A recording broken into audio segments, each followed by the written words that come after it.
Hello, my name is Matt Berkheimer, and this is my demonstration speech. As you can notice, I'm in a car. My demonstration speech will be about driving, the fundamentals and the basics.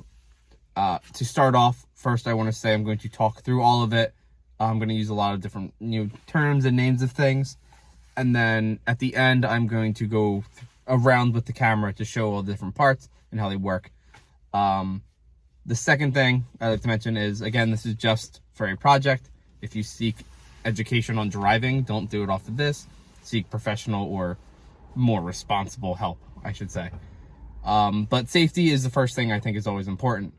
When you get in a car, you want to make sure that you always get your seatbelt on. You want to make sure that your mirrors are adjusted where you need to be. And you want to make sure you have an understanding of the surrounding area. Next thing you want to do is you want to make sure that you start the car. This is where knowing what you're doing really plays a part. There's a few parts of a car that are very important to understand, or any vehicle to understand.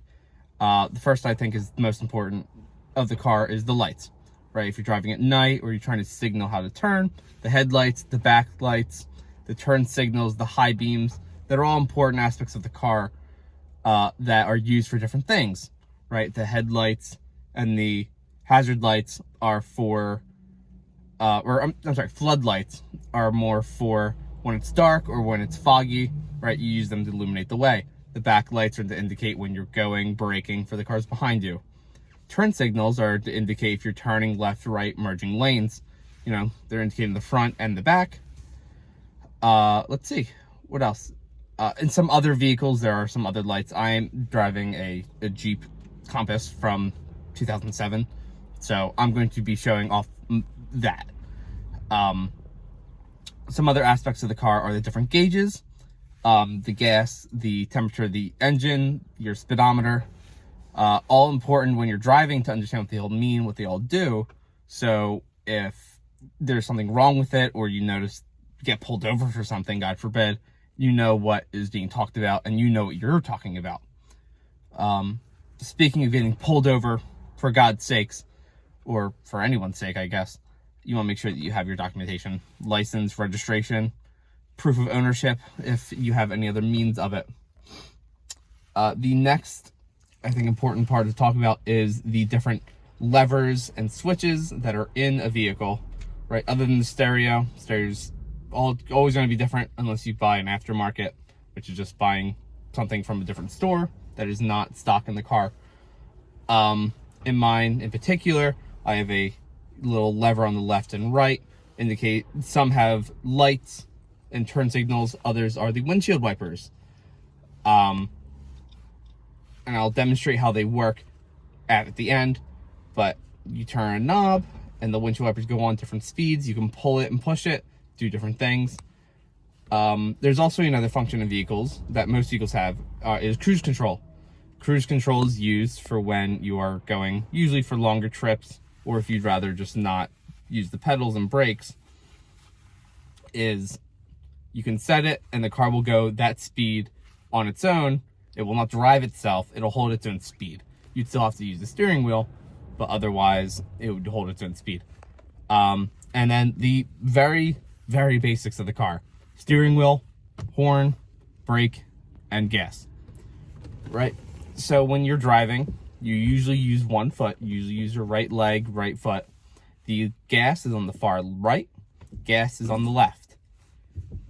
Simple. Once you start learning, it can be a little confusing when you are learning how to drive, but understanding how to move your foot onto these brakes and gas pedals can really make or break your driving. Manual cars, manual versus automatic.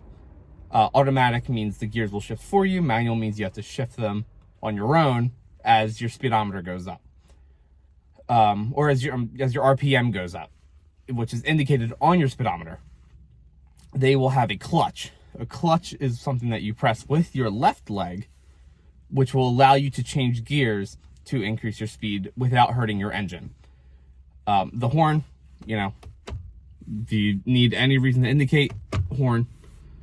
Steering wheel, left, right, pretty simple. The last thing that I think is important to mention about the fundamentals of the car are the hazard lights, usually indicated by a red triangle. Those are as understood, are for hazards, right? If you need to pull over on the main side of a road, if there's something wrong with your car on a main road and you have to travel still, you want to flip on that light. So now I'm going to go around the car and show you all the important aspects of it. So if we're looking at the car, right, there's the steering wheel. On the left side, we have, this is the turn signals, left and right. This is how you turn on the lights, and these control the lights on the inside. On the other side, we have the windshield wiper. You know, turns on, the windshield goes on and off, pull, spray some water.